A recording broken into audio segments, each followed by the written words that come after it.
அந்தணராக பார்வதி தேவியின் குடிலுக்கு செல்லும் சிவபெருமான் சர்வங்களை படைத்து சர்வேசராக விளங்கும் எம்பெருமான் பக்தர்கள் அளிக்கும் பொருள்களால் மகிழ்ச்சி அடையாமல் அவர் மீது கொண்டுள்ள அன்பு மற்றும் பக்தியால் மட்டுமே மகிழ்ச்சி அடையக்கூடியவர் என்று முனிவர்கள் கூறினார்கள்.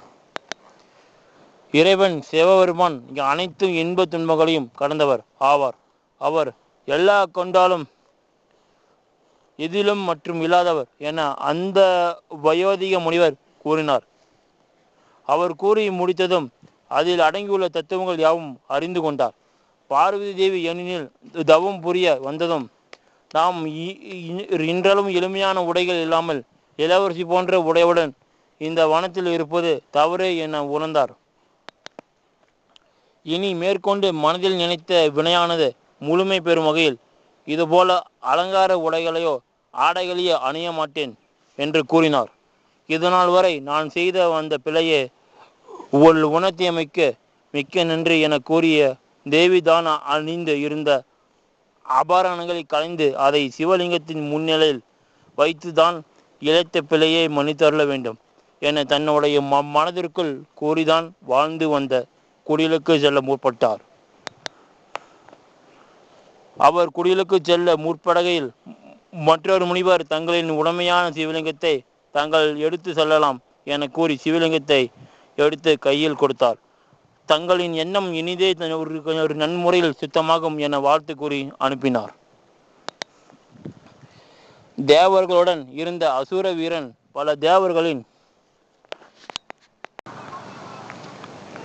உரையாடல்களை உன்னிப்பாக கவனித்தார். இருப்பினும் எவ்விதமான தகவல்களும் கிடைக்க பெறாமல் இருந்தார். இறுதியில் அங்கு இருந்த தேவர்கள் ஒருவர் நாம் சிவபெருமானின் திருமணத்தை காண முடியாதவர்களானோ என கூறி வருந்தி நின்றார்.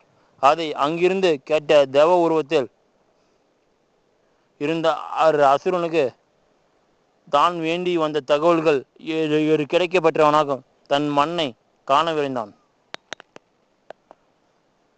தேவியும் முனிவர் கொடுத்த சிவலிங்கத்தை பெற்றுக்கொண்டு அவ்விடத்தை விட்டு அகன்று சென்றார். பின் அங்கு இருந்த முனிவர்கள் யாவரும் தன் சுய உருவத்தை பெற்றார்கள். அதில் வயோதிக முனிவராக இருந்தவர் எம்பெருமானான சிவபெருமான் ஆவார். மற்றவர்கள் யாவரும் ஒரு நாரதரும் ததிசி முனிவர் மற்றும் நந்தி தேவர் ஆவார்கள். குடிலுக்கு வந்த பார்வதி தேவி தனது அலங்கார உடைமைப்பை கலைத்து எளிமையான காவி நிறம் கொண்ட உடையை அணிந்து எம்பெருமானான சிவபெருமானை நினைத்து பாடல்கள் பாடி தியானம் மேற்கொள்ள தொடங்கினார். தேவ உருவத்தில் இருந்த அசுரன் தன் வேந்தனான தரகாசுரனை கண்டு தேவர்கள் இதுவரை கொண்டுள்ள அமைதிக்கான காரணத்தை, அதாவது தேவர்கள் சிவபெருமானும் பார்வதி தேவியின் இணைவையும் எதிர்பார்த்து காத்து உள்ளனர் என்று கூறினார். இச்செய்தியை கேட்ட தரகாசுரன் தேவி பார்வதியை கொல்ல வேண்டும் என எண்ணினான். இருப்பினும் நான் சுக்கிராச்சாரியருக்கு வாக்களித்துள்ளேன், என்ன செய்வேன் என்று சிந்தனையில் ஆழ்ந்தேன். சிவபெருமான் தாத்யாயனி தேவியின் இணைப்பை பிரித்தவாறு இவர்கள் இணைப்பையும் நாம் பிரிக்க வேண்டும். அதனால் தகுந்த முறையில் திட்டமிட்டு இமாவனின் மகளாகிய பார்வதி தேவியை மட்டும் தனியே அழிக்க வேண்டும் என எண்ணினார். பின் தன்னுடைய ஒற்றர்கள் மூலம் பார்வதி தேவி பற்றி தகவல்கள் யாவும் அறிந்து வர தரகாசுரன் ஆணையிட்டான். எம்பெருமானான சிவபெருமான் ஒரு பயண கலைப்பால் உள்ள முதிய அந்தனர் போன்று உருவம் தரித்து பார்வதி தேவி குடியில் அமைந்துள்ள பகுதிக்கு சென்றார். குடிலின் வெளிப்புறத்தில் இருந்த தோழிகள் வயதான அந்தனரை கண்டனர். அவர்கள் தங்களுக்கு ஏதாவது உதவ வேண்டுமா என்று வினாவினார். வெயிலின் உஷ்ணத்தால் தாங்கள் மிகவும் சோர்வாக உள்ளீர்கள். தாங்கள் எங்கள் தேவி இருக்கும் குடிலுக்கு வருகை தந்து சிறிது ஓய்வு எடுத்து பின் தங்களின் பயணங்களை தொடரலாம் என கூறி அழைத்து சென்றனர். தனது தோழிகள் மூலம் முதிய அந்தனர் வருகை அறிந்த தேவி பார்வதி அவருக்கு தேவையான உணவுகளை எடுத்து தயார் நிலையில் வைத்திருந்தார். எம்பெருமனான முதிய அந்தனர் தேவி பார்வதி இருக்கும் குடிலை அடைந்தார். எம்பெருமானான சிவபெருமானுக்கு பார்வதி தேவி தம் கையால் சமைத்த உணவுகளை பரிமாறினார். பார்வதி தேவி தான் தங்கியிருக்கும் குடியில் அடைந்த பலருக்கு பலமுறை உணவுகளை பரிமாறினார். சிறிய குழந்தைகள் முதல் பல முதியவர்கள் இவ்வழியாக செல்லும் போது தேவியின் குடியிற்கு வந்து உணவு உண்பார்கள். மேலும் தாகம் தணிக்க நீர் அறிந்து செல்வார்கள். இருப்பினும் இந்த முதிய அந்தனருக்கு நான் உணவு பரிமாறும் போது எல்லையில்லா மகிழ்ச்சியும் ஆனந்தம் உண்டாயிற்று. காரணம் என்னவென்று புரியவில்லையே என்னை எண்ணினார் தேவி. மேலும் தேவியின் கைகளால் உண்ட உணவினால் அவரது பயணம் களைப்பு நீங்கி புத்துணர்ச்சி பெற்றார். அந்த முதிய அந்தனரின் முகத்தில் கண்ட மகிழ்ச்சியை எண்ணி மிகவும் ஆனந்தம் கொண்டார். அந்தனருக்கு பணிவிடை செய்யும் பார்வதி தேவி அந்தனராக வந்த சிவபெருமான் உணவு உண்ட பிறகு பார்வதி தேவிக்கு நன்றி கூறி தன் பயணத்தை தொடர தொடங்கினார். ஆனால் பார்வதி தேவி தங்களின் பயணத்தில் தான் குறுக்கிவிடுவதற்கு, என்னை மன்னியுங்கள், தாங்களோ பிரயாண களைப்பால் மிகவும் சோர்வாக உள்ளீர்கள். தாங்கள் எங்களுடன் இந்த குடியில் தங்கி தங்களின் களைப்பை நீங்கிய பின் ஒரு பயணத்தை தொடரலாமே என்று கூறினார். அந்த நேரம் இத்தருணத்திற்காக காத்திருந்த போல் சிறிது சிந்தித்து பின்பு அங்கு தங்குவதற்கு சம்மதித்தார். அவர் உறங்குவதற்கான ஏற்பாடுகளை தேவி பார்வதி தனது தோழிகள் மூலம் முன்னரே ஏற்பாடு செய்திருந்தார். முக்காலம் உணர்ந்த முதிய அந்தனர் உருவத்தில் இருக்கும் எம்பெருமானே கொஞ்சம் சிவபெருமானின் தேவி பார்வதி முன்பே தாயார் நிலையில் இருக்கும் வசதிகள் மிக படுக்கையை காட்டி தாங்கள் ஓய்வெடுக்க கூறினார். ஆனால் அந்தனரோ ஒரு வசதிகள் கொண்ட, அதாவது காட்டில் உள்ள வலிமையான மூங்கில் குச்சிகளால் செய்யப்பட்ட கட்டிலில் இதமான விரிப்பான் மற்றும் தலையன்களை விடுத்து தேவி எப்போதும் நித்திரை கொள்ளும் தரைத்தளத்தில் சிறிய விரிப்பானை விரித்து அதன் மீது துயில் கொண்டார். அந்தனரான எம்பெருமான் தேவி எவ்வளவு கூறியும் அவர் தரைதளத்தில் துயில் கொண்டார். அவருடைய பயண களைப்பால் கால்கள் மிகுந்த வலி ஏற்பட்டு இருக்கும் என எண்ணிய பார்வதி தேவி அவரின் கால்களை வருடியபடி அவருக்கு அருகில் இருந்தார். பயண களைப்பால் ஏற்பட்டு இருக்கும் சோர்வு சிறிது காலம் நித்திரையும் நீங்கி எழுந்த அந்தனரை கண்ட பார்வதி தேவி அவருக்கு அருந்துவதற்கான தண்ணீர் கொடுத்து அவரை பற்றி விசாரிக்க தொடங்கினார்.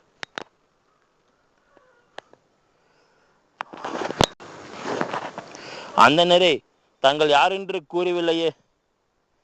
இந்த முடியாத வயதிலும் தாங்கள் இம்மலையை கடக்க காரணம் என்ன? தங்களை சார்ந்தவர்கள் யாரேனும் உண்டா என வினாவினார் பார்வதி தேவி. அந்தனர் உருவத்தில் இருந்த எம்பெருமான், தனக்கென்று யாருமில்லை, நான் ஒரு ஏழை அந்தனர் ஆவின். வயது முதிர்ச்சி அடைந்தாலும் இந்த பசியானது விட்டப்பாடு இல்லை. என்னை யார் அமர வைத்து வேண்டிய உணவுகளை அளித்து பார்த்து கொள்வார்கள். அதனால்தான் நான் ஊராக சென்று கொண்டு இருக்கிறேன் என்றார். இவ்வூரின் வழியாக வரும்போது தங்களின் தோழி மூலமாக இக்குடியிலே அடைந்தோம். இனி மேற்கொண்டு தாங்கள் ஒரு உணர்ந்ததே என்று தனது வாழ்க்கை பற்றி விவரங்களை முதியவர் தேவியிடம் கூறினார். முதியவர் வடிவத்தில் இருந்த எம்பெருமான் அந்தனருக்கான காரணங்களை உரைத்த பின்பு தன் உண்மை உருவத்தை காட்டாமல் தேவியிடம் தான் வந்த காரணத்திற்கான கேள்விகளை கேட்க தொடங்கினார். அதாவது, தேவி என்னை பற்றிய தகவல்களை நீ அறிந்தாய் அல்லவா, உன்னை பற்றி கூறும் என்று அந்தனர் கூறினார். மேலும் இந்த வயதில் நீ மேற்கொண்டு வரும் தவத்திற்கும் உனது அகவைக்கும் பொருத்தமென்று நீர் இறைவனுக்கு செய்யும் பூஜையாலும் எளியவருக்கு வேண்டும் உதவுகளை செய்வதாலும் உன் மீது கொண்ட அக்கறையாலும் நான் கேட்கின்றேன் என்றார். உடலை வருத்தி கொண்டு கடுமையான தவம் மேற்கொள்ளும் வயது உனக்கில்லை. உன் வயது பெண்கள் அழகான ஆபரணங்களை மற்றும் ஆடைகள் யாவும் அணிந்து மகிழ்ச்சியுடன் அழகான தோற்றத்துடன் இருக்கின்றார். ஆனால் நீரோ எவ்விதமான அலங்காரமும் இன்றி எளிமையான உடைகள் அணிந்து கொண்டு இருக்கிறாய். இது உன்னுடைய அழகிற்கு ஏற்ற அலங்காரம் அல்ல என்றார். அந்தனரிடம் கோபம் கொள்ளும் பார்வதி தேவி. அந்தனராக இருக்கும் சிவபெருமான் பார்வதி தேவியிடம் இனிமையான ஓசைகளை எழுப்ப வேண்டிய வளையல் மற்றும் கொலுசுகள் என்று கை மற்றும் கால்களில் மலர் வளையங்கள் இருப்பதும் மலர்களால் அழகாக ஒதுக்க வேண்டிய கூந்தல மலரின்றி இருப்பதும் போன்ற கோலம் யாருக்காக தேவி? உன்னுடைய மனதில் நீர் கொண்டுள்ள எண்ணம் தான் என்ன?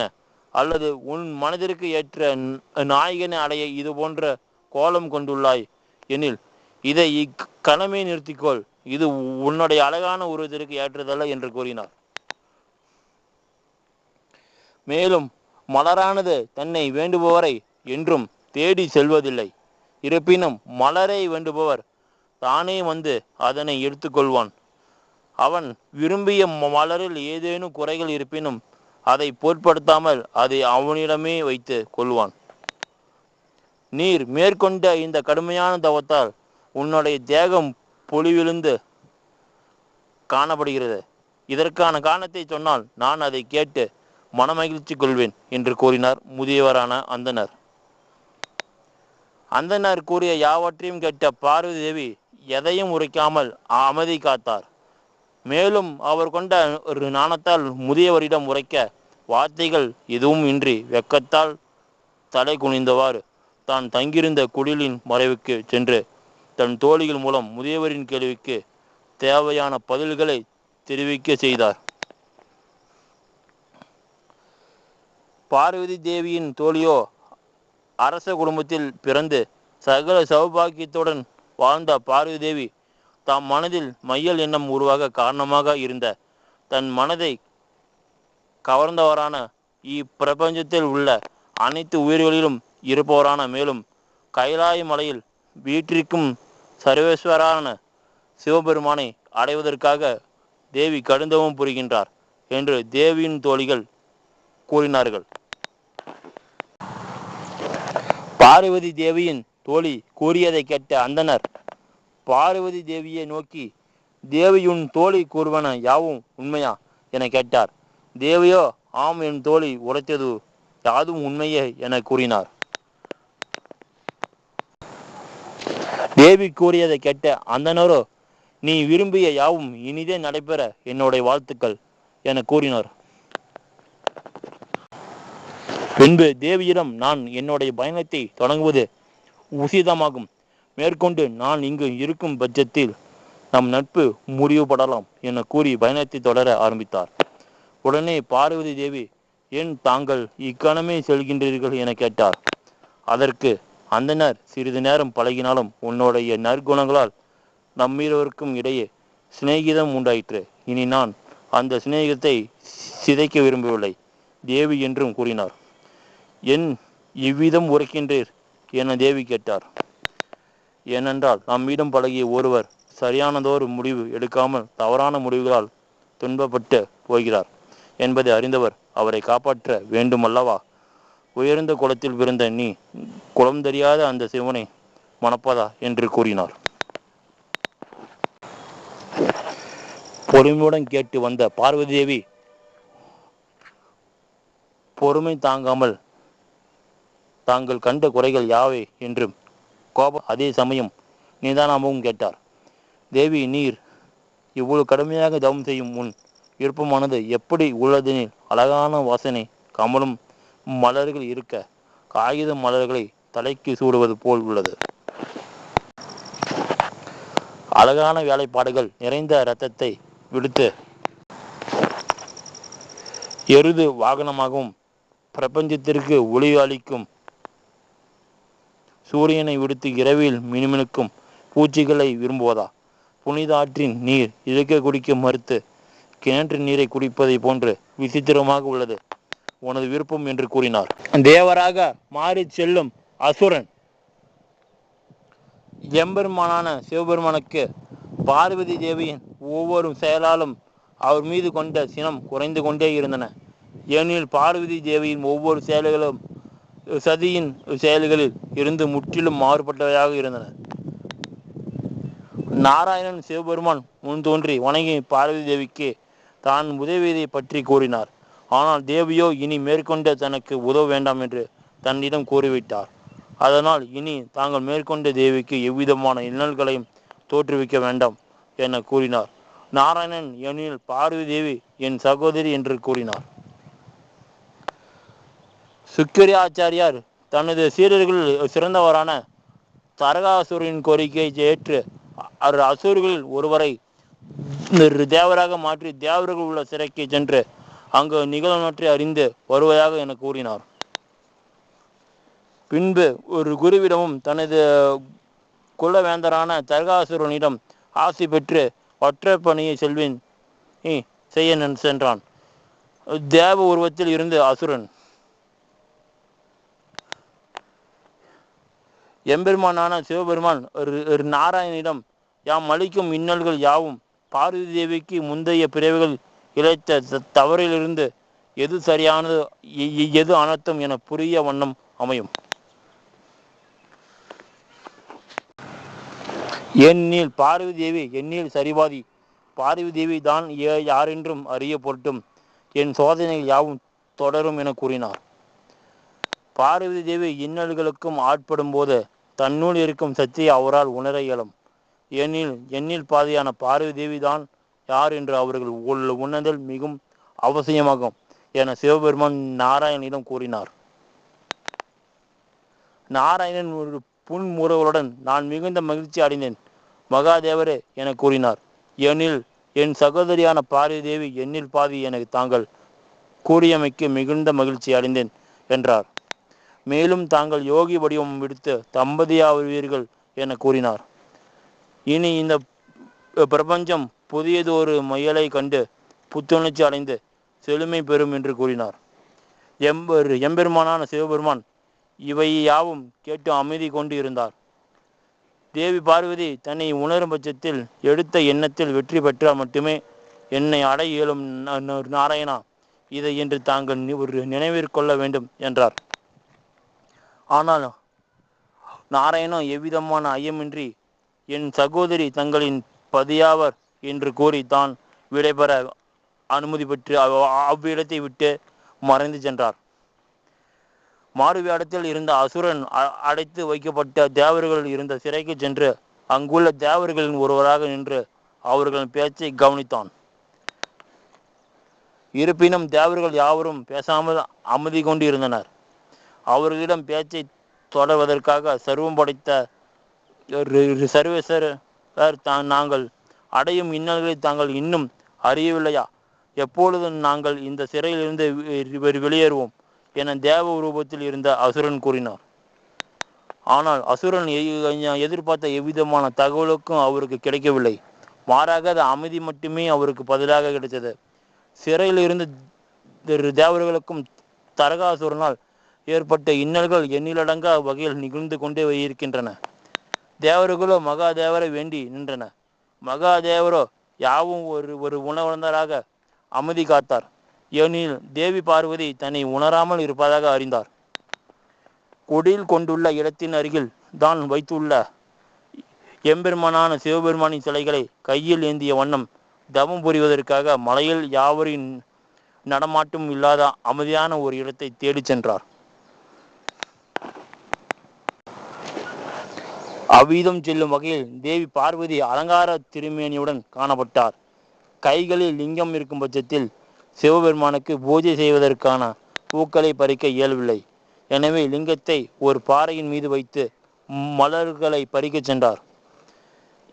எம்பெருமானான சிவபெருமானுக்கு பூஜை செய்வதற்கான மலர்களை பறித்த மகிழ்ச்சியில் தான் வைத்திருந்த சிவலிங்கத்தை எடுக்க முற்படுகையில் முனிவர்கள் சிலர் எம்பெருமானை வழிபட்டு கொண்டிருந்தனர். அதனால் அவர்களின் பிரார்த்தனைகள் முடியும் வரை பார்வதி தேவி அமைதி காத்தார். நாராயணிடம் உபயம் கேட்கும் பார்வதி தேவி. நாரதர் தேவியிடம் வந்திருப்பவரை புதிய நபராக கருதாமல் தங்களின் உடன்பிறப்பாக எண்ணி தங்களின் மனதில் எண்ணிய சிலையை முடித்து தருமாறு கூறினார். இருப்பினும் தேவி அவர்கள் அதை நானே நிறைவே செய்வேன் என்று கூறினார். பின்பு நாரதர் தேவியிடம் எடுத்துரைக்க தன் மனதில் விருப்பம் இல்லை என்றாலும் நாரதர் ரிஷியின் அறிவுரைகளை ஏற்று அருகில் இருந்த மங்களகரமான மஞ்சள் நிற கயிற்றை எடுத்து சிறப்பியின் கைகளில் அவரின் மனைவி அருகில் அமர்ந்து இருக்க தேவி பார்வதி அணிவித்தார்.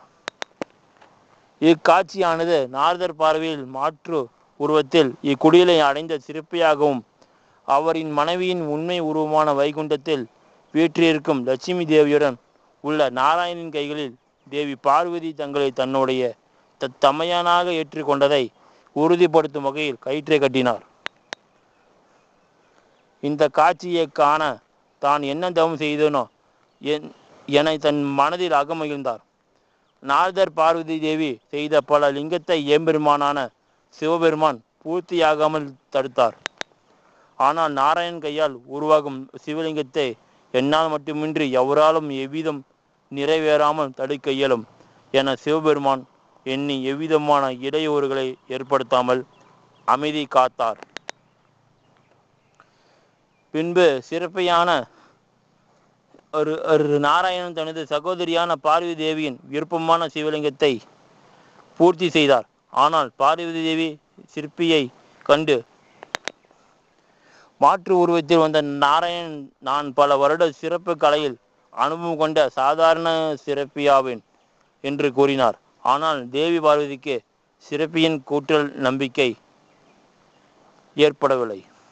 ஏனெனில் சிவபெருமானின் சிலையை செய்வதில் பல்வேறு விதமான இன்னல்கள் உண்டாகியது. ஆனால் இவரோ எவ்விதமான சிரமங்களுக்கு ஆளாகாமல் சிலையை நிறைவு செய்தார். எனில் இவர் சாதாரணமான சிறப்பு இல்லை என்பதை உணர்ந்தார். தாங்கள் யார் என்பதை நான் அறிய விரும்புகிறேன், தாங்கள் யார் என்று கூறுமாறு பணிந்து நின்றார். இனி எவ்விதம் உரைத்தாலும் பயனில்லை என உணர்ந்த நாராயணன் தன்னுடைய மாற்று உருவத்தை விடுத்து உண்மையான நாராயணனின் வடிவத்தை தேவி லட்சுமியுடன் இணைந்து காட்சியளித்தார். பார்வதி தேவியும் நாதரும் அக்காட்சியை கண்டு மகிழ்ந்தனர். இருப்பினும் தேவி பார்வதி நாராயணிடம் ஒரு உபயம் வேண்டும் என கூறி நின்றார். தன்னுடைய சகோதரியின் கோரிக்கையை நிறைவேற்றுவது ஒரு தமையனின் கடமையாகும் என கூறினார் நாராயணன். பார்வதி தேவி, இனி மேற்கொண்டு தாங்கள் எனக்கு எவ்விதமான உதவியும் செய்ய வேண்டாம் என்று கூறினார். ஏனெனில் இனி வரும் செயல்கள் யாவும் ஆணையை செய்து முடித்தல் என்பதே என் விருப்பமாகும். இனி தாங்கள் மேற்கொண்டு எவ்விதமான உதவியும் செய்ய வேண்டாம் என்று பணிந்து நின்றார். தேவியின் வேண்டுகோளுக்கு இணங்கி நாராயணனும் அவ்விதமே அருள் பாவித்து மறைந்தார். இவ்விடத்தில் நிகழ்ந்தவை யாவையும் தன் ஞான பார்வையால் உணர்ந்த ஏம்பெருமானான சிவபெருமான் தோல்வி அடைந்தாலும் நீரே வெற்றி கொண்டாய் பார்வதி தேவி என கூறினார். நமது உடலில் சக்கரங்கள் அமைந்துள்ள இடங்கள். மனித உடல் என்பது இரு விதமான வடிவங்களை கொண்டது. அதாவது மனித உருவம் கண்களுக்கு புலனாகும் ஒரு வடிவமாக மற்றும் கண்களுக்கு தெரியாத சக்திகள் நிறைந்த ஒரு வடிவமாகவும் காணப்படுகின்றன. இதில் சக்கரங்கள் கண்களுக்கு தெரியாத சுச்சம் உருவத்தில் உள்ள சக்தி மையங்களுடன் நமது முதுகெலும்பின் கீழிருந்து மேலாக அமைந்துள்ளன. உடலில் உள்ள சக்கரங்கள். நமது உடலில் 7 விதமான சக்கரங்கள் புலப்படாத சுச்சம உருவத்தில் உள்ள சக்தி மையங்களை கட்டுப்படுத்துகின்றன. மூலாதாரம், சுவாஸ்தினம், மணிபூரகம், அநாகதம், விசுகத்தி, ஆக்கினை, துரியம் என்பனாகும். பார்வதி தேவி சிவலிங்கத்தை பூர்த்தி செய்தாரா? பார்வதி தேவி சிறிது தூரம் சென்றதும் வயதான முதியவரும் உடல்நிலை சரியில்லாத அவருடைய மகனாக இருந்தவர்கள் சுயம் உறவும் பெற்ற நாரதரும் நந்தி தேவரும் பார்வதி தேவியை கைலாயத்திற்கு விரைவில் வருகை தருவார் என கூறினார். சிவபெருமான் பார்வதி தேவியின் குணங்கள் சதி தேவியிடம் இருந்து முற்றிலும் மாறுபட்டுள்ளன. நந்தி தேவரோ சிவபெருமானிடம் தங்களின் அன்பிற்காக பல இன்னல்களை அனுபவித்தும் அதை எண்ணி மகிழ்கின்றார் என கூறினார். தேவியின் மனதை மாற்ற வேண்டும் என எண்ணிய எம்பெருமானின் மனதில் பார்வதி தேவி இடம் பிடிக்க ஆரம்பித்ததை உணர தொடங்கினார். நந்தி தேவர், ஏனெனில் பார்வதி தேவி பற்றிய உரையாடல்கள் நிகழும்போது எம்பெருமான் சினம் கொள்வார். ஆனால் இன்று எதுவும் நிகழ்வில்லை என்பதை எண்ணி அகம் மகிழ்ந்தார் நந்திதேவர். சிவலிங்கம் செய்வதற்காக புனித நதியில் இருந்த நீர் எடுத்து பின்புதான் தங்கியிருக்கும் குடிலுக்கு தேவி வந்தார். குடிலில் எடுத்த வந்த நீரை பாதுகாப்பாக வைத்துவிட்டு பின் லிங்கம் செய்வதற்கான பணியை தொடங்கிய தருணத்தில் நாரத முனிவர் வருகை தந்தார். பார்வதி தேவி நாரதரை வணங்கி உபசரித்து விட்டு தன் பணியை தொடரும் முன்பு தன்னுடைய பெற்றோர்களை மனதார எண்ணினார். பின்பு மனதில் சிவ சிந்தனைகளுடன் எடுத்து வந்த நீரை கொண்டு சிவலிங்கத்தை செய்ய தொடங்கினார். இருப்பினும் லிங்கம் பூர்த்தியாகும் தருணத்தில் அனைத்து காற்றில் கரைந்து போயின. என்ன அனர்த்தம் இன்னும் நிகழ்போகிறதோ என்று தேவி என்னும் தருணத்தில் நாரத முனிவர் தேவியை சமாதானம் செய்து மீண்டும் முயற்சி செய்து சிவலிங்கத்தை பூர்த்தி செய்யுமாறு கூறினார். ஆனால் பல முறை முயன்றும் சிலைகள் யாவும் முழுமடையாமல் காற்றில் கரைந்து வண்ணமாக இருந்தன. கைலாயத்தில் லட்சுமி தேவியுடன் இருந்த நாராயணன் இங்கு நிகழ்ந்து கொண்டிருக்கும் யாவையும் பார்த்து கொண்டு இருந்தார். ஆனால் லட்சுமி தேவியோ தன் கணவரான நாராயணனை கண்டு பார்வதி தேவி அடையும் இன்னல்களை நியாயமற்றது என கூறினார். வலிமை கொண்டவர் எளியவர்களை எவ்விதம் இன்னல்களுக்கும் ஆளாக்குவது என்பது ஒரு முறையன்று என தன் பதியிடம் கூறினார். நாராயணன் அங்கு நிகழ்ந்து கொண்டு இருக்கும் செயல்களின் நோக்கங்களை நன்கு உணர்ந்தவர். இருப்பினும் தன் பக்தர்கள் இன்னல்களுடன் இருப்பதை காண நாராயணன் தன் மனைவியுடன் மாற்று உருவத்தில் வந்தார். அதாவது சிலைகள் செய்யும் சிற்பிகளாகவும் அவருக்கு உதவியாக லட்சுமி தேவியும் அங்கு வந்தனர். பின்பு சிறப்பியாக வந்த நாராயணன் லட்சுமி தேவி அவர்கள் பார்வதி தேவி இருக்கும் குடிலை அடைந்தனர். அவ்வேளையில் சிலையை முழுமையாகாமல் இருந்ததையும் மனதிற கொள்ளாமல் வந்தோரை வரவேற்று உபசரித்தார். பின்பு தன் பணியை மீண்டும் தொடர அவர்களிடம் அனுமதி கேட்டார். பின் சிற்பியாக வந்தவர் பார்வதி தேவியிடம், என்னுடைய தாகத்தையும் பசியும் போக்கிய உங்களுக்கு நான் ஏதாவது உபாயம் செய்ய வேண்டும் என்று கூறி நின்றார். வந்திருப்பவர் யார் என்று நாதர் நன்கு உணர்ந்தார். இருப்பினும் அதை தேவியின் முன் கூறாமல் மௌனம் காத்தார். பின்பு ஒரு நாரதரோ தேவியின் விருப்பத்தை எல்லாம் அறிந்த ஒரு நாராயணனுக்கு எடுத்து கூறினார். பின்பு மாற்றும் உருவத்தில் வந்த நாராயண தேவி, நான் ஒரு சிற்பியாவின், என்னால் அனைத்து வகையான சிற்பங்களும் செய்ய இயலும் என்று கூறினார். இருப்பினும் தேவி, நான் ஏற்ற பணியை நானே செய்தல் என்பதை உசிதமாகும் என்று கூறி அவரின் உதவி வேண்டாம் என்று அவருடைய மனம் புண்படாத வகையில் கூறினார். ஆனால் அங்கு நாதர் இருப்பதை மறந்தார். பின் நாதர் தன் பணியை தொடர்ந்தார். பிரபஞ்ச சக்திக்கும் நம் உடலில் உள்ள சக்கரத்திற்கும் உள்ள தொடர்பு யாது?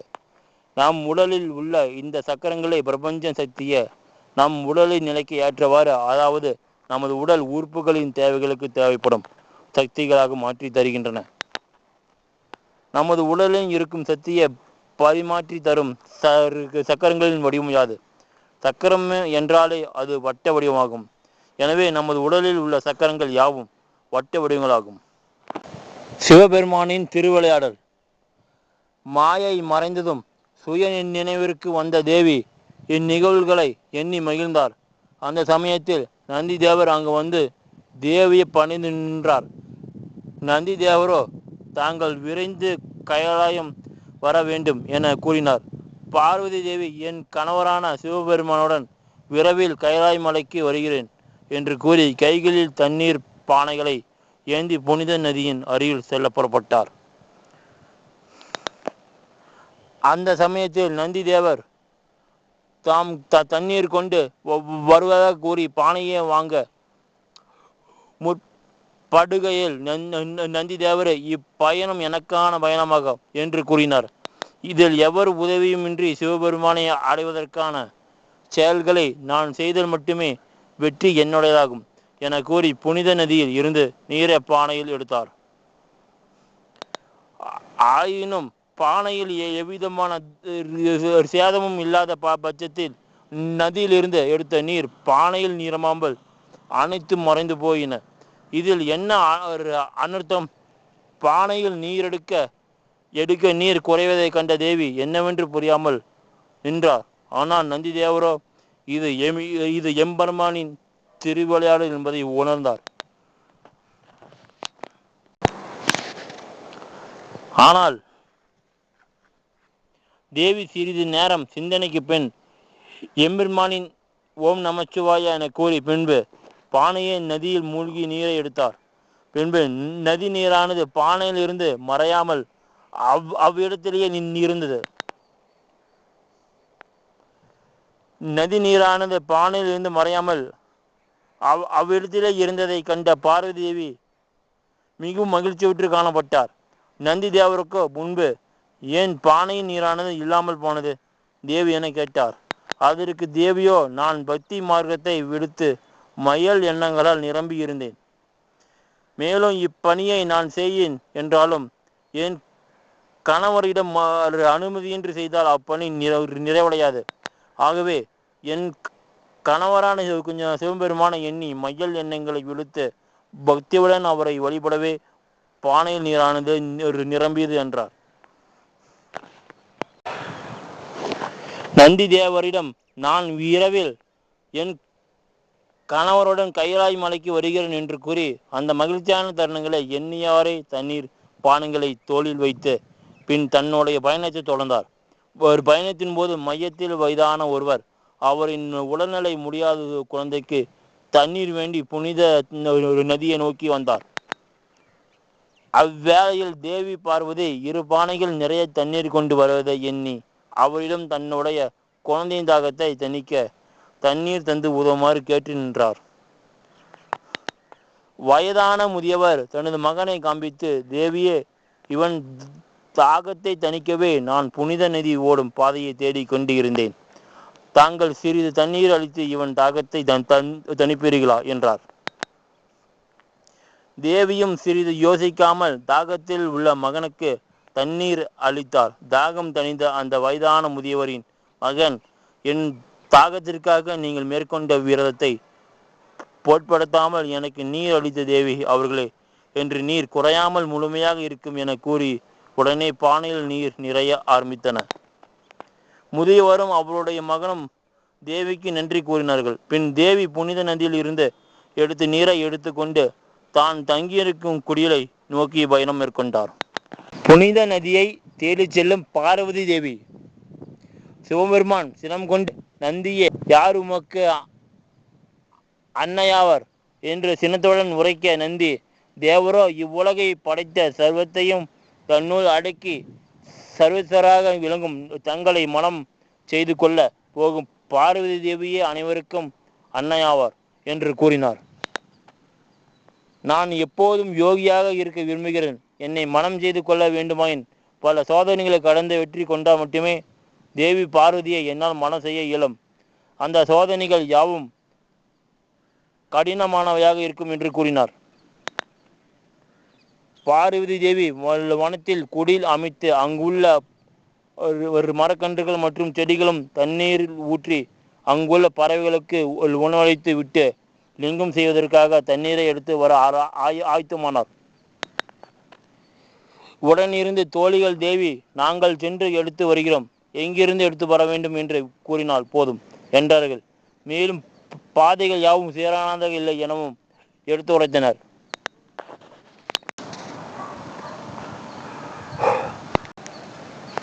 ஆனால் தேவியோ, நீங்கள் அளிக்கும் ஆதரவிற்கு மிக்க நன்றி.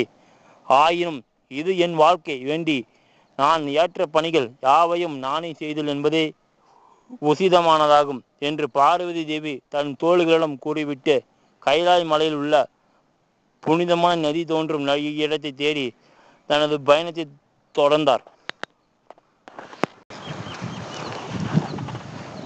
தரகாசுரன் தனது குருவான சுக்கிராச்சாரியை கண்டு நிகழ்பவை யாவும் விசித்திரமாக உள்ளது குருவே என்று கூறினான். எந்த நிகழ்வுகளும் உமக்கு விசித்திரமாக உள்ளது என குரு கேட்டார். அதற்கு தரகாசுரன், தேவர்கள் அநேகம் நபர்களை நான் சிறைப்பிடித்தாலும் சிலர் மட்டுமே வெளியில் உள்ளனர். அந்த சில நபர்கள் இவர்களை காக்கவும் மீட்கவும் எவ்விதமான பணியை செய்யவில்லை. மேலும் இந்திரன், அக்னி தேவர் முதலானோர் எங்கு உள்ளார்கள் என்பதையும் அறிய முடியவில்லை. குருவே, இதற்கு தாங்கள் தான் ஏதாவது உபயம் சொல்ல வேண்டும் என கூறி பணிந்து நின்றார். பார்வதி தேவி தனது தோளில் ஒரு மூங்கிலை வைத்து அதன் இரு புறங்களிலும் இருபானை வைத்து தனது பயணத்தை தொடங்கினார். பல இன்னல்கள் அடைந்து, அதாவது இதுவரை பல பயணங்கள் மேற்கொண்டாலும் அதில் சௌந்தரியத்துடன் சென்று வந்த தேவி இப்பயணத்தில் எவ்விதமான சௌந்தரியம் இல்லாமல் தனியாகவே தனது பயணத்தை தொடர்ந்து இறுதியில் புனித நதியை கண்டார்.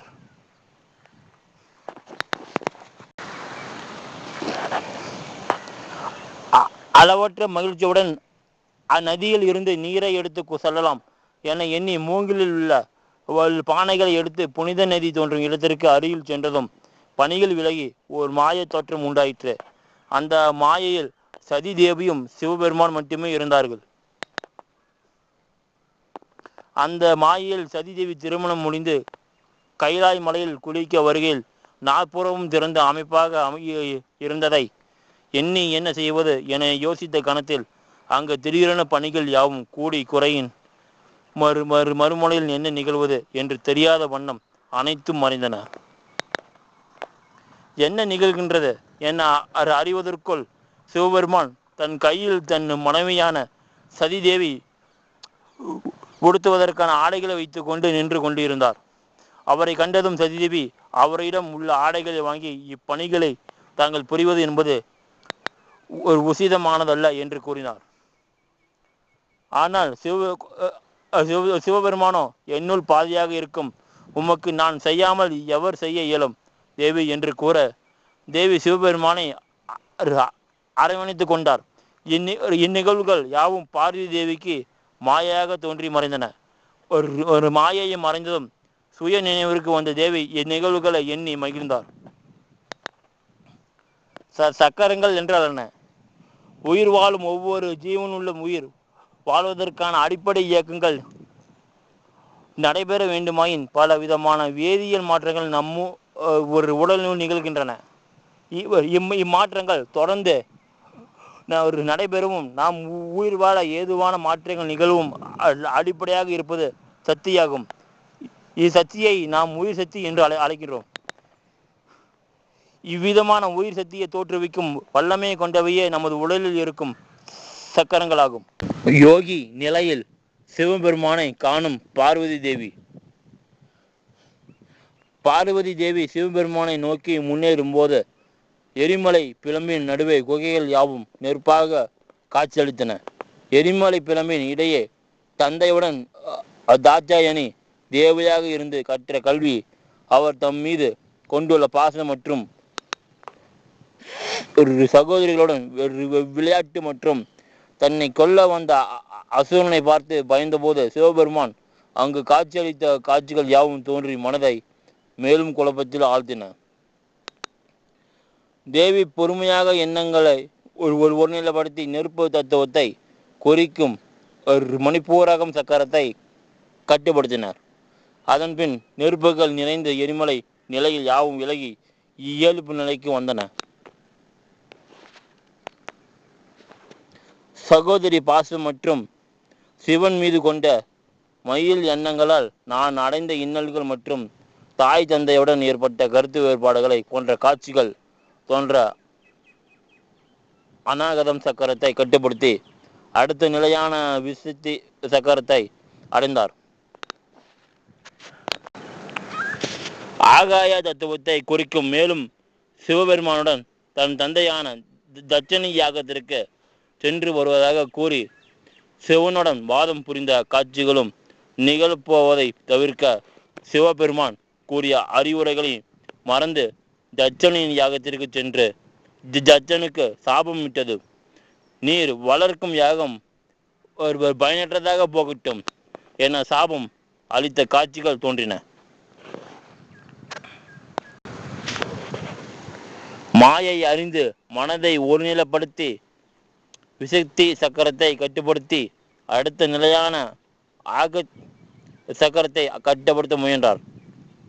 இறுதியில் பேரானந்தம் அளிக்கக்கூடிய சகஸ்கிரக சகரங்களை கட்டுப்படுத்திய பின்பு சிவபெருமான் தவம் மேற்கொண்ட குகையில் தன்னுடைய பழைய நிலையை அடைந்தார்.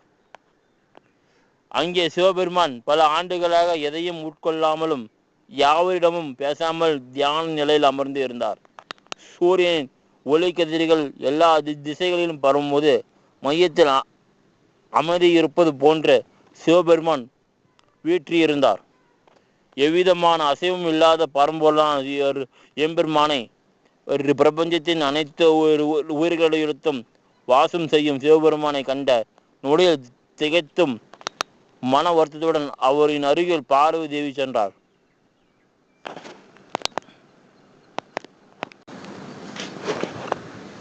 சிவபெருமான் தியான நிலையில் இருந்த நிலையை கண்டதும் தாட்சாயணி தேவிக்கு சிவபெருமான் அடைந்த இன்னல்கள் யாவும் நினைவுக்கு வர தன்னுடைய செயல்களால் தான் சிவபெருமான் இந்நிலையில் உள்ளார் என்பதை உணர்ந்த பார்வதி தேவி மிகவும் வருத்தம் அடைந்தார். மேலும் தன் மீதே அவரசனம் கொண்டார். பின் சிவபெருமானிடம் தன்னை மன்னித்து ஏற்றுக்கொள்ளும்படி நின்றார். ஆனால் பரம்பொருளான இறைவனிடம் இருந்து எவ்விதமான பதில்களும் வரவில்லை. இதனால் சோர்வற்ற தேவி என்ன செய்வது என யோசித்த கணத்தில் சிவனின் மீது இருந்த தூசிகளை அகற்றி தன்னை மன்னிக்க கோரி வேண்டி நின்றார். இருப்பினும் சிவபெருமானிடம் இருந்து எவ்விதமான அசைவுகளும் உண்டாகவில்லை. இவை யாவற்றையும் கவனித்து பார்த்து கொண்டு இருந்தார். மன்மதன் தேவர்கள் மற்றும் நாரத ரிஷியும் சிவன் பார்வதி இணைவருக்கான சந்தர்ப்பம் இதுவென நினைத்து அந்த நேரத்தை எதிர்பார்த்து காத்து கொண்டிருந்தன. நாரதரோ தேவேந்திரனிடம் மன்மதன் ஏன் தனது வேலைகளை செய்யாமல் இருக்கிறார் என வினாவினார். எனக்கு அதற்கான காரணம் புரியவில்லை என தேவேந்திரன் பதில் உரைத்தார். மன்மதன் இனியும் பொறுமை காத்தல் என்பது ஒரு உசிதமானதல்ல என நினைத்தார். முதலில் இந்த குகையை ரசனை உள்ள இடமாக மாற்ற எண்ணி தன் வில்லில் இருந்த குகையின் மேல் பக்கத்தை நோக்கிய வண்ணம் அம்புகளை எய்தார். அடுத்த கனபொழுதில் அந்த குகை தனது பழமையான தோற்றத்தை இழந்து பசுமையான சூழலுடன் ஆசைகள் அதிகரிக்கும் வண்ணம் உள்ள இடமாக மாறின.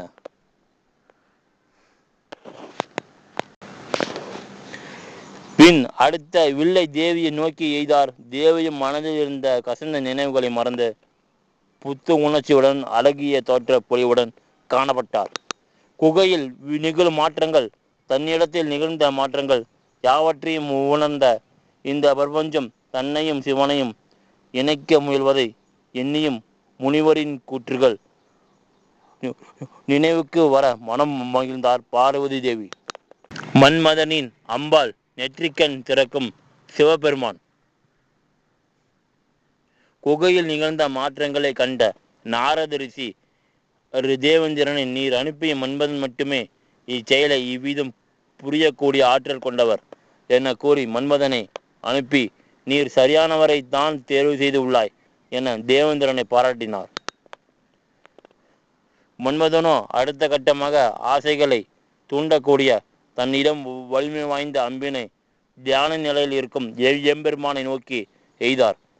தியான நிலையில் இருந்து சிவபெருமான் பார்வதி தேவியை ஏற்றுக்கொள்வார் என தேவர்கள் யாவரும் எதிர்பார்த்து சுப வேலைகள் நிகழும் என நினைத்த மாத்திரத்தில் அனைத்து நேர்மாறாக நிகழ்ந்தன.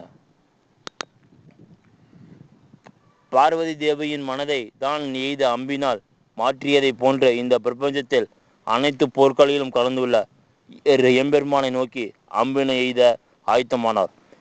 மன்மதன் இருப்பினும் எல்லா கொண்டவருமான சர்வேஸ்வரனை வணங்கிதான் இழைக்க போகும் தவறினை மன்னிக்க வேண்டினார். பின் ஆசைகளை தூண்டக்கூடிய நீல அம்பனை எடுத்த சிவபெருமானை நோக்கி எய்தார். மன்மதன் எய்திய அம்பினால் சிவனின் மீது உள்ள காதல் எண்ணங்கள் ஒரு மிகவுற்று சிவனை பார்த்த வண்ணம் பார்வதி தேவி இருந்தார். தன் பதியானவர் எப்போதும் தவத்தில் இருந்து எழுந்து என்னை அழைப்பார் என ஒவ்வொரு கனப்பொழுதிலும் எண்ணங்கள் அதிகரித்து வண்ணம் பார்வதி தேவி இருந்தார். தாட்சாயணி தேவியின் மறைவுக்கு பின் அவர்களின் உடற்கூறுகளை சக்தி பீடங்களாக அமைத்து அதன் பின் இவ்வுலக வாழ்க்கையை மறைந்து தன்னிலை அறிந்து தியான மார்க்கத்தில் அமைதி நிலையில் இருந்து சிவபெருமானை மன்மதனின் அம்புகள் அவருக்கு இடையூறை ஏற்படுத்துவது போல் அமைந்தது. இதனால் சிவபெருமானின் கோபம் மிகையுற்றன. தேவர்கள் தியான நிலையில் இருந்து தாட்சாயணி தேவியின் அம்சமாக உள்ள பார்வதி தேவியை ஏற்றுக்கொண்டு இந்நாள் வரை தரகாசுரனால் அனுபவித்து வந்த இன்னல்களை களைய சிவபெருமான் அருள் புரிவார் என எதிர்பார்த்த தேவர்களுக்கு அவர்கள் நினைத்த செயலுக்கு எதிர்மாறாக நடந்தன.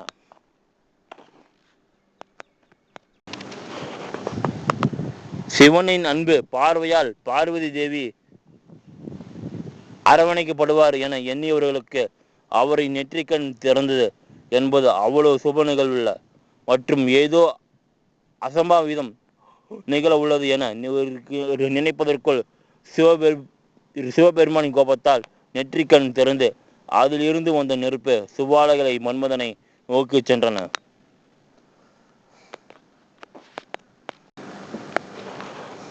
தான் செய்த பிழையால் ஏற்பட்ட நெருப்பு சுவாலைகள் தன்னை நோக்கி வந்து அதில் எரிய ஆரம்பித்தார். மன்மதன் யாரும் எதிர்பார்க்காத இந்த நிகழ்வால் மன்மதன் சிவபெருமானின் கோபத்திற்கு ஆளாகி முழுவதும் எரிந்து சாம்பலாகினார். இது நாள் வரை அமைதியாக இருந்த பக்தர்களுக்கு அருள் பாவித்து வந்தவரும் தன்னை விரும்பியவரையும் அரௌத்திரமாக பார்த்த பார்வதி தேவி என்ன செய்வது என்று தெரியாமல் நின்றார். மன்மதன் சிவபெருமானின் நெற்றி கண்ணில் இருந்து வரும் நெருப்பு சுவாலையால் எரிவதை கண்ட தேவர்கள் பிரபஞ்சத்தில் ஒரு உதித்த உயிர்களை காக்கும் கடவுளான ஒரு விஷ்ணுவிடம் சென்று மன்மதன் சிவனின் கோபத்தால் எரிக்கப்பட்டு இருக்கிறார். இவ்விதம் தொடர்ந்தால் மன்மதன் அழிந்து சாம்பலாகி விடுவார். பிரபுவே, தான் சிவபெருமானின் சின்னத்தை குறைத்து மன்மதனை காக்க வேண்டும் என வேண்டி நின்றனர். ஆனால் விஷ்ணு, என்னால் எதுவும் செயல இயலாது. ஏனெனில் சிவபெருமானின் மூன்றாம் கண் எந்த நோக்கத்திற்காக திறந்துள்ளதோ அந்த நோக்கத்தை முடிக்கும் வரை கண்கள் மூடுவது என்பது சாத்தியமில்லை. இப்பணியை என்னாலும் பிரம்மாவாலும் கூட செய்ய இயலாது என்றார். சிவபெருமானின் நெற்றி கண்ணில் இருந்து வந்த நெருப்பு சுவாலையால் மன்மதன் எரிந்து சாம்பல் ஆனதும் சிவனின் கோபம் குறைந்து நெற்றிக்கண் இமைகளை மூடியதும் பின் தியான நிலையில் இருந்த சிவபெருமான் கண்களை திறந்தார். அவரின் அருகில் பார்வதி தேவி திகைப்புடன் நின்று கொண்டு இருந்தார். இந்நிலையில் மன்மதனின் வருகைக்காக காத்து கொண்டிருந்த ரதி தேவி மனதில் ஒரு இனம் புரியா கவலையும் பதற்றத்தையும் உணர்ந்தாள். பார்வதி தேவியை ஏற்றுக்கொண்டாரா சிவபெருமான்? ரதி தேவி தன் பதியானவருக்கு ஏதோ நிகழக்கூடாது அனர்த்தம் நிகழ்ந்ததாக எண்ணி மன்மதன் சென்ற குகையை அடைந்தார்.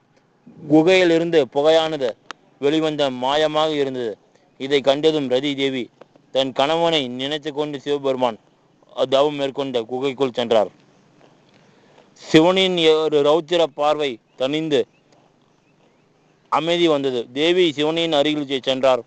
ஆனால் சிவபெருமான் தேவியை காணாத தேவன் மீது கோபம் கொண்டு அவ்விடத்தை விட்டு புறப்பட்டார்.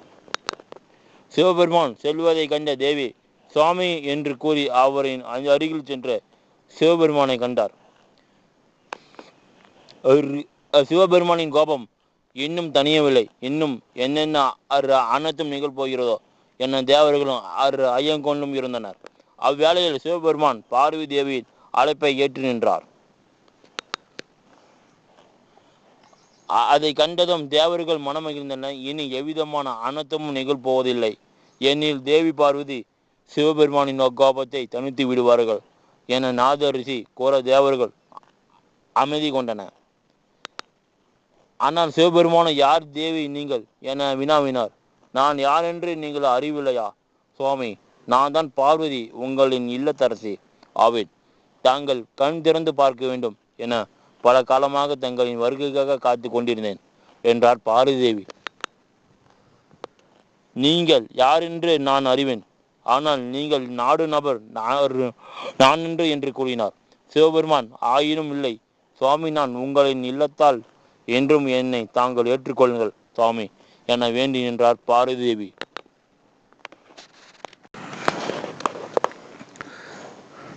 மேலும் எம்பெருமானே, நான் உங்களின் தாட்சாயணி தேவி ஆவேன்.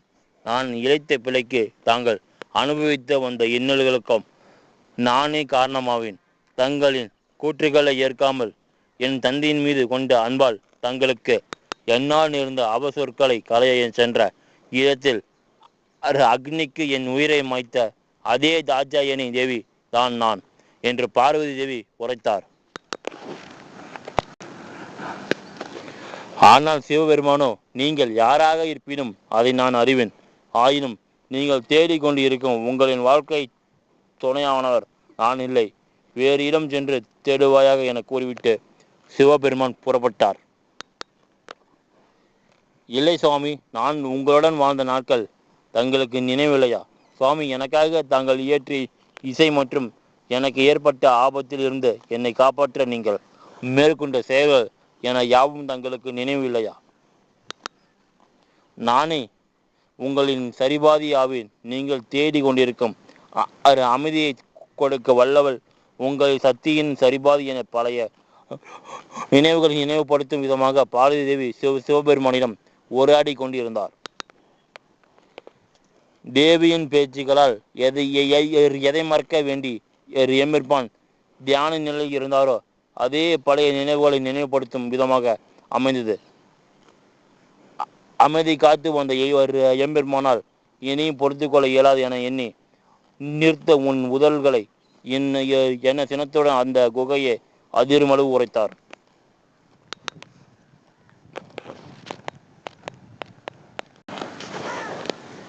தாங்கள் தேடும் நபர் நானில்லை என்று ஏற்கனவே உரைத்துள்ளேன். மீண்டும் மீண்டும் தேவையில்லாத பேச்சுகளால் என்னை கோபப்படுத்தாதே தேவி. காலத்தை வீணடிக்காதே. உனக்கான பதியை தேடி கொள்வாயாக என கூறி குகையை விட்டு சிவபெருமான் புறப்பட்டார். தேவி எவ்வளவு முயற்சித்தும் எம்பெருமானை நிறுத்தவும் முடியாமல் அவர் மீது கொண்ட மயிலை விவரித்தும் பயனற்றதாக போனது. தான் படைத்த பிரபஞ்சத்திலே தனக்கு வேண்டிய அமைதியை தர வல்லக்கூடிய இடமானது என்பதுதான் ஒரு தியானம் மேற்கொண்ட இடமாகும். அவ்விடத்தை விட்டு சிவபெருமானும் புறப்பட்டு கைலாயி மலைக்கு சென்றார். தான் பதியானவர் பார்வதி தேவி மற்றும் இவர் எம்பெருமான சிவபெருமானை இணைக்க வந்த தன் சுவாமியை தேடி ரதிதேவி இறுதியில் பார்வதி தேவி இருந்த இடத்தை கண்டறிந்தார். சிவபெருமானால் மீண்டும் உயிர் பெற்ற மன்மதன் இந்திரதேவன் தான் மேற்கொண்ட செயலுக்கான காரணத்தை சிவபெருமானிடம் எடுத்து உரைத்து கொண்டிருந்த கணத்தில் சிவன் அமர்ந்த தியானம் மேற்கொண்டு குகையில் இருந்த ரதிதேவி சிவபெருமானை காண கைலால் மலைக்கு வந்தார். அங்கு தேவேந்திரனுடன் உரையாடி கொண்டிருந்த சிவபெருமானை கண்டு தங்கள் உரையாடல்களை ஒரு குறுக்கிடுவதற்கு என்னை மன்னிக்க வேண்டுகிறேன் இந்திரதேவா என கூறி சிவனை கண்டு பணிந்து நின்றுதான் அடைந்த இன்னல்களை பற்றி கூறி அதற்கு தாங்கள் தான் ஒரு விமர்சனம் தர வேண்டும் என்று வேண்டினாள். இந்த அடியேன் தங்களை தஞ்சம் அடைகிறேன் என்று ரதிதேவி கூறினார். ஒரு தேவர்கள் மற்றும் தேவேந்திரன் ரதிதேவியை அடைந்த இன்னல்களை கண்டு மேலும் உலகில் பிற்படுத்த உயிர்களுக்கு உள்ள இந்த சங்கடங்களை அறிந்து நீக்கும் சங்கடநாதரே ரதிதேவி தமது காதல் கணவனை இழந்து நீங்காத துயரத்தில் மிகவும் ஒரு சோகமற்று இருக்கின்றாள்.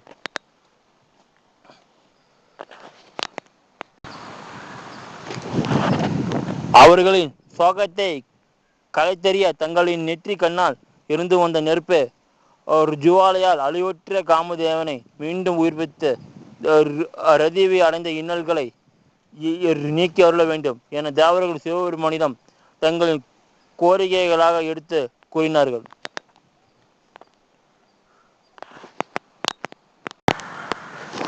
கருணாமூர்த்தியான சிவபெருமான் மன்மதன் செய்த செயல்களை யாவும் மறந்து ரவிதேவியின் கண்களுக்கு மட்டும் புலனாகும்படி மன்மதனை தோற்றுவித்தார். உடலென்று இருப்பினும் ஸ்ரீ கிருஷ்ணன் தோராக புரியல் ருக்குமணி உடன் சேர்ந்து புதல்வர்களை தோற்றுவிப்பார். அந்நிகழ்வின் போது பிருத்திய மன்னன் என்ற பெயரில் உடலற்ற மன்மதன உடல் பெற்று சம்பாரசுரனை வதம் செய்து ரதி தேவியை அடைவார் என அருள் புரிந்தார். சிவபெருமான் தவம் மேற்கொண்டு குகையில் தனிமையில் இருந்து பார்வதி தேவி சிவபெருமானை நினைத்தும் கலக்கமுற்றும் அவருடன் உரையாடல் நிகழ்த்திய நினைவுகளை எண்ணிய வண்ணம் அமர்ந்திருந்தார். வெகு நேரமாகியும் தன் மகளான பார்வதி தேவி இன்னும் அரண்மனைக்கு வரவில்லை என்னும் கலக்கத்துடன் சிவபெருமான் தியானித்த குகையை நோக்கி இமாவன் சென்றார். உடலின்றியும் உயிர் பெற்ற ஒரு மன்மோதன் ரதி தேவியும் சிவபெருமான் பாதம் பணிந்து ஆசை பெற்று சிவபெருமான் குறிப்பிட்ட சம்பாரசூரன் என்னும் அசுரன் மாறும் தலைநகரத்திற்கு புறப்பட்டனர். தேவேந்திரனே எல்லோருக்கும் கருணை பாவிக்கும் கருணாமூர்த்தியே, ரதி தேவி அடைந்த தூக்கத்தை நீங்க ஒரு உபயம் அளித்து தாங்கள் தேவி பார்வதியுடன் இணைந்து எங்களின் துயரங்களை நீக்குவீர்களோ என கூறி முடிப்பதற்குள் யார் அந்த பார்வதி தேவி என சிவபெருமான் உரைத்ததும் அதுவரை மகிழ்வுடன் சென்றிருந்த ஒரு சுப நாளிகைகள் அசுபமாயின. உடனே ஒரு நாராயணோ தாட்சாயனின் தேவியின் மறுபிறப்பை பார்வதி தேவி ஆவார்கள். அவர்களை தாங்கள் மனம் புரிந்து ஒரு யோகி நிலையில் இருந்து இல்லற வாழ்க்கைக்கு மாற வேண்டும். இப்போது அதற்கான காலம் வந்துவிட்டது. ஆதிசக்தி தங்களுடன் இணைவதற்கான காலம் கனிந்து உள்ளது என கூறினார். ஆனால் சிவபெருமானே, எனக்கு மீண்டும் இல்லற வாழ்க்கைக்கு மாற விருப்பமில்லை என்று நான் எப்பொழுதும் யோகிதான் என்று கூறிவிட்டார். திருமண வாழ்க்கையில் நிகழ்ந்த சுப நினைவுகளை கூட விட வலியும் வேதனையுடன் கூடிய நினைவுகளை அதிகம். இனி வரும் காலங்களில் சிவனின் சித்தாந்தம் என்பது யோகி நிலையாகும் என திடமாக உரைத்து பஞ்சபூதங்களில் மறைந்தார். சிவபெருமானின் இது போன்ற முடிவினை சற்றும் எதிர்பாராத தேவர்கள் என்ன செய்வது என அறியாமல் குழம்பி நின்றன. ஆனால் ஒரு நாராயணோ புன்முறுவலுடன் காட்சியளித்து அனைவரின் கலவுகளையும் போக்கும் வண்ணம் இருந்தார். தேவர்களும் நாராயணின் புன்முறுவலின் அர்த்தங்கள் புரியாமல் நின்றன. பிரம்மதேவரோ சிவபெருமானின் இந்த எதிர்பாராத முடிவினை கண்டு மன வருத்தத்தில் உள்ளோம். ஆனால் தாங்களோ இன்முகத்துடன் காட்சியளிக்கின்றீர்களே, எதுவாக இருந்தாலும் எங்களுக்கு உரைத்தால் எங்கள் அனைவருக்கும் இன்பம் பயக்கும் என கூறினார். சிவபெருமானை மனம் புரியும் விரும்பும் பார்வதி தேவி. பர்வதராஜன் அமைதியுடன் ஆழ்ந்த யோசனையில் இருந்தார். அவ்வேளையில் நாரத முனிவரும் வருகை தந்தார். நாரதரை கண்ட மன்னனான பர்வதராஜன் தான் கண்ட கனவு பற்றியும் அந்த கனவில் நாராயண் வருகை தந்தையும் அதில் அவர் கூறிய கருத்துக்களையும் கூறினார். மேலும் தன் மகள் பார்வதி தேவி சிவபெருமானுக்கு பணிவிட செய்வது வந்ததில் இருந்து என் மகள் ஏனோ சோர்வான நிலையில் காணப்படுகிறார், அதற்கான காரணமும் தெரியவில்லை என பர்வதராஜன் நாரதரிடம் கூறினார். இனி தாங்கள் எதற்கும் கவலைப்பட வேண்டாம் என் சொல்லி பார்வதி தேவியை காண சென்றார். நாரதரை கண்ட பார்வதி தேவி அவரை வணங்கி நின்றார். நாரதரோ ஒரு தேவி கைகள் மட்டும் வணக்கம் சொல்லுகின்றன, ஆனால் மனமோ இங்கில்லை. தேவி என பேச்சை தொடர்ந்தார். பார்வதி தேவியோ எதையும் உரைக்காமல் அமைதி காத்து வந்தார். ஆனால் தன் மனதில் எழுந்துள்ள ஐயத்தை போக்க எவரும் இல்லை என எண்ணிய கணத்தில் நாரதரோ ஏதாவது ஐயம் ஏதேனும் இருப்பின் என்னிடம் நீங்கள் தாராளமாக கேட்கலாம், என்னால் இயன்றளவு உங்களுக்கு நான் உதவுகிறேன் என்று கூறினார். தேவி பார்வதியோ வேறு மார்க்கங்கள் இல்லாததாலோ தன் மனதில் எழுந்த ஐயங்களை ஒரு நாரதரிடம் கூறி அதற்கான மார்க்கங்கள் உள்ளனவா என அறியலாம் என எண்ணினார். அதற்காக பார்வதி தேவி ஒரு நாரதரிடம் முக்காலம் உணர்ந்த ஒரு நாரத முனிவரை, நான் ஒருவரின் மீது மயில் கொண்டுள்ளேன், ஆனால் அவரோ என் அன்பை உணராமல் இருக்கின்றார். என் மனமும் சிந்தையும் அவரையே எண்ணுகிறது. அவரின் மனதில் என்னை பற்றி எண்ணங்களை